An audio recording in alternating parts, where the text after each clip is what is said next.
You see, I'm convinced that someone needs to hear something that I'm going to say in the next couple of minutes. For whatever reason, and that person needs to hear it, and whoever you are, I am speaking to you today. You're welcome. But because I don't know who you are, and I don't expect you to tell me at all, maybe everyone should pay attention. I don't believe in coincidences.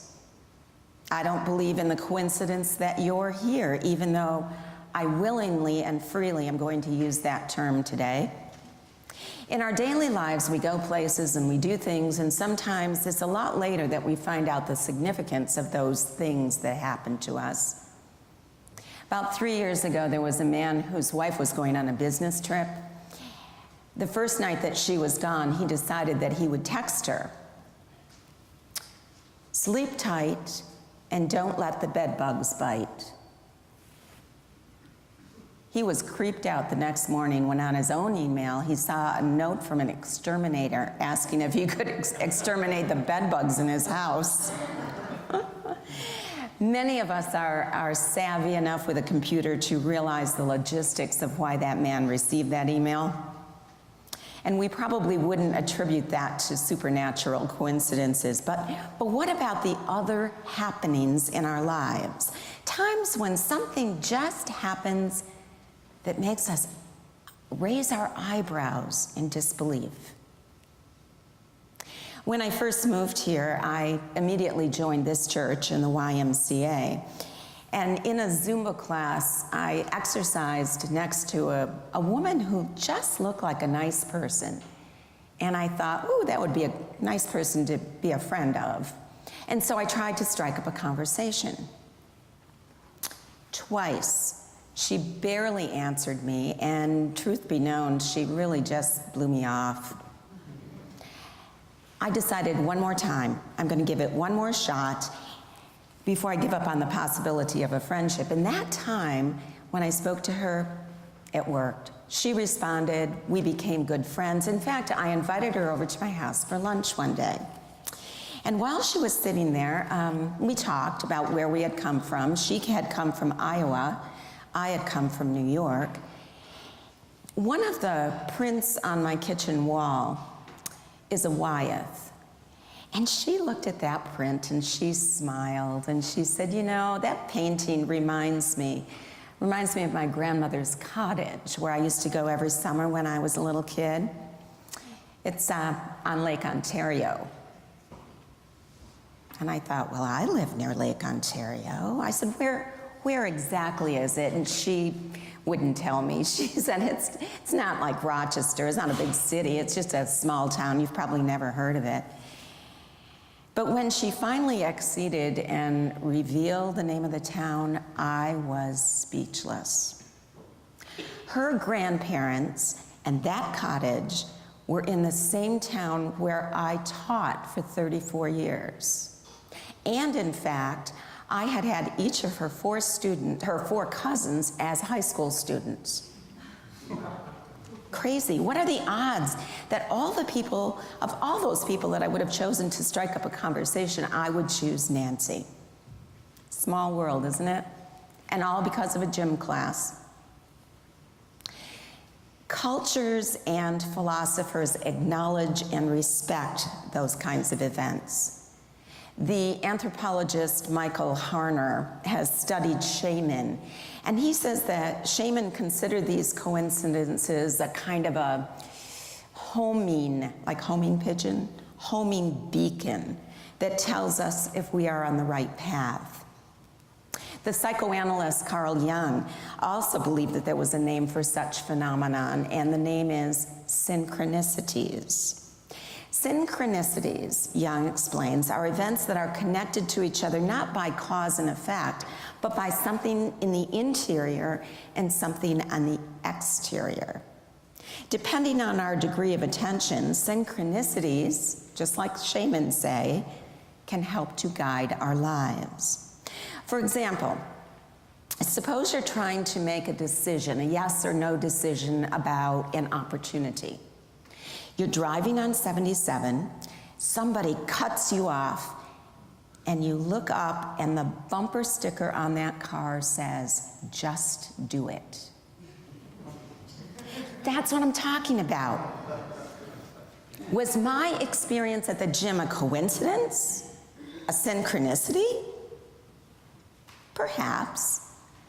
But we Christians tend to think more than that. We think that we are in life for a reason. God has placed you and me, and is placing you and me in situations, good or bad, that will lead us in the direction that he intends. A little earlier, Kathy read our lesson about David and Goliath, and I owe her a huge thank you. That probably would win the award for the longest lesson that... And I chose that, so forgive me, Kathy, you did a nice job. And for a minute, I want to switch to that story. The Philistines were invading the Israelite territory. There was a standoff. No Israelite was brave enough to fight Goliath, and Goliath knew it, so he did what people for centuries have done. He bullied the Israelites. He taunted them by making fun of their weakness and bragging about his strength. And it wasn't until puny David came that Goliath laughed his last laugh, because with a measly slingshot, David defeated the giant. I never get tired of that story. Anyway, there's three main characters in the story: David, Goliath, and the slingshot. If I ask you to decide which is the most powerful or most critical element in the story, who would you pick? David, Goliath, or the slingshot? Everybody got a choice? Okay. If you think the giant was the most critical element, envision this. We were told that Goliath was 6 cubits and a span in height. Now, a cubit is the distance from your elbow to the end of your middle finger. I measured 6 cubits using my arm, and Goliath would have been about 12 feet tall. But men in those days were closer to 5'5", the average man. So according to them, 6 cubits and a span, which is from your thumb to your little finger if your fingers are spread, okay? 6 cubits and a span puts Goliath at about 9.5 feet tall. He wore a bronze helmet, a coat of that heavy mail which weighed over 200 pounds. I can't even imagine carrying that. He had metal plates on his legs for protection. He carried a spear which could be used as a javelin. The head of the spear alone weighed 15 pounds. This Philistine Goliath and his army had invaded the Israelite territory and challenged them, and not one of the Israelites, not even the leader Saul, was brave enough to fight him. And when David stepped up to the plate and looked as puny as he did, Goliath just laughed at him and said, "Am I a dog and you've come to play with me with sticks?" Pretty impressive scene. Now, if you thought that David was the most critical person in the story, consider this. David was young and inexperienced. He wasn't actually part of the army, although 3 of his brothers were. Goliath was waiting for somebody brave enough to fight him, and it just so happened that back at the farm, Jesse, David's dad, said, "Would you deliver food to your brothers on the battlefield?" That's the reason he was there. And that's when he heard Goliath taunting everybody, and he got mad.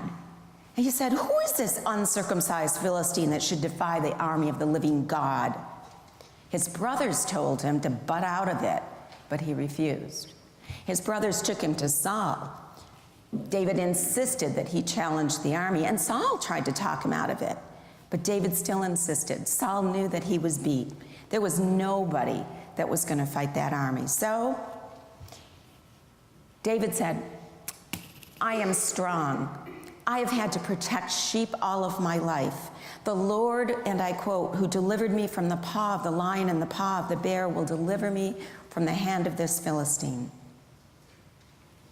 Saul didn't have a choice. He gave him his own armor to put on for protection, but it was so big and clumsy that David took it off, dressed only with a bag and a slingshot. He went to Goliath, slung one stone, just one stone, and silenced Goliath. Pretty impressive. Now, if you think the slingshot was the most critical element, who said that, by the way? Which ones of you chose that? Okay. For centuries before this event, the slingshot had been a formidable infantry weapon. As far back as 450 BC, the Greek historians Herodotus and Thucydides both refer to this use of this instrument. How many of you are left-handed, by the way? Any of you? Oh, good. Oh, good. Because in the Bible, in the book of Judges, there's a reference to 700 chosen left-handed slingers of Benjamin who could, and again I quote, sling stones at a hair breadth and not miss. Pretty impressive. The Romans even had metal tongs that were designed specifically for removing stones or lead bullets that were shot by slings that penetrated the body. In biblical days, a shepherd like David could adequately protect himself from any enemy. Pretty impressive. Goliath, David, the slingshot, all of these elements are critical to the story. So now I ask you, was the coming together of these elements a coincidence? Or was it planned?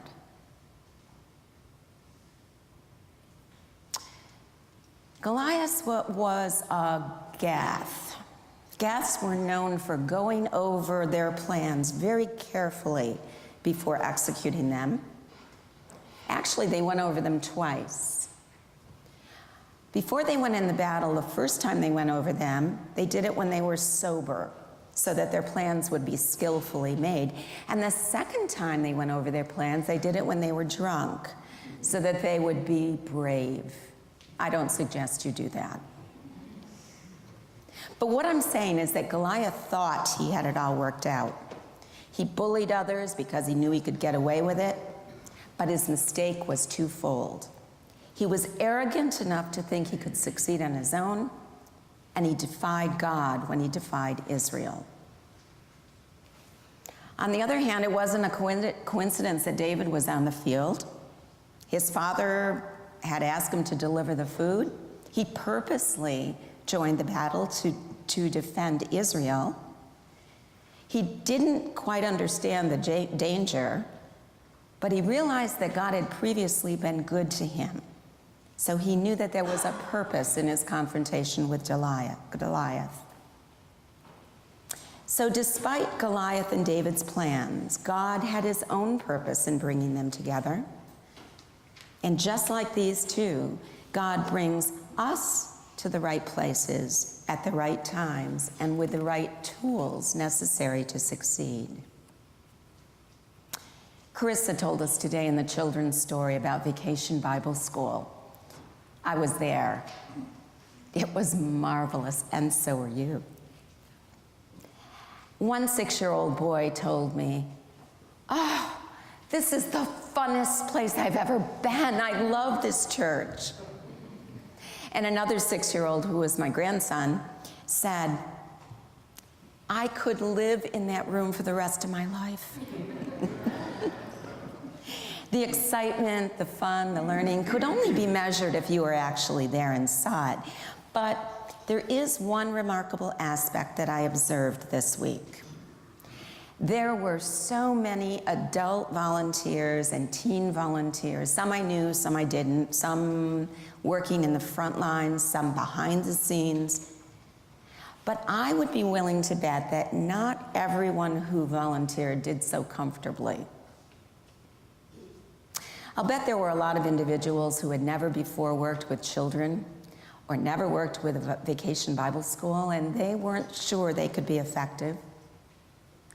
I'll bet there were a lot of mothers who had been home, or fathers, all day with their children and thought, I don't know if I could stand 3 more hours with all these children. Or women who worked all day, or men who worked all day and said, I don't know if I have the energy for 15 hours of working with children. And yet each person agreed to help out, and they had faith enough in God that they knew that He would help them get them through.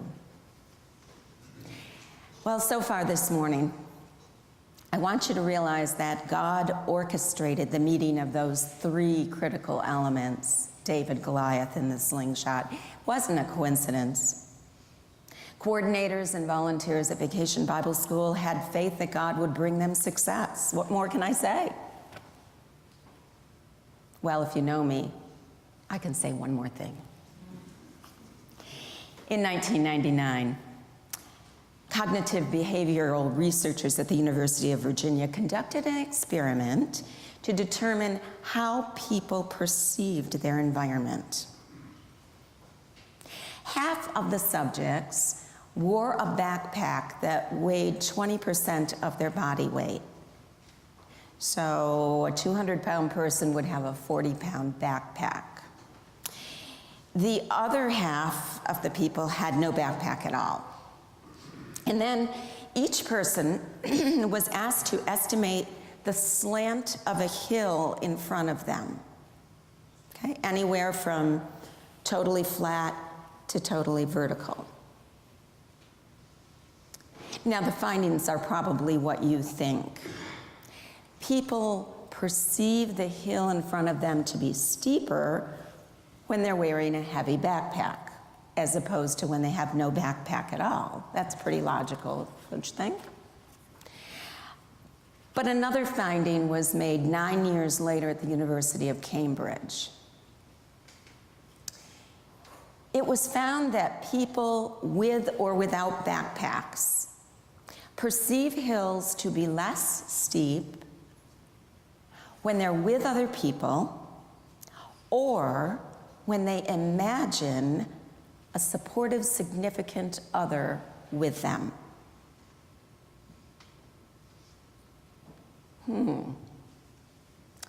Imagining a supportive, significant other. Isn't that God? Isn't that faith? Imagining God right beside you, as David did, makes the hill seem less steep. You see, God's got this. Whether you refer to it as synchronicity, coincidence, or just plain life, allow yourself to be thunderstruck. Be flabbergasted. Be amazed at your life's path. And when you feel like you're being hurtled into valleys, when the incline before you seems so steep, when you have no clue why you are facing Goliaths in your life, remember, God has a plan.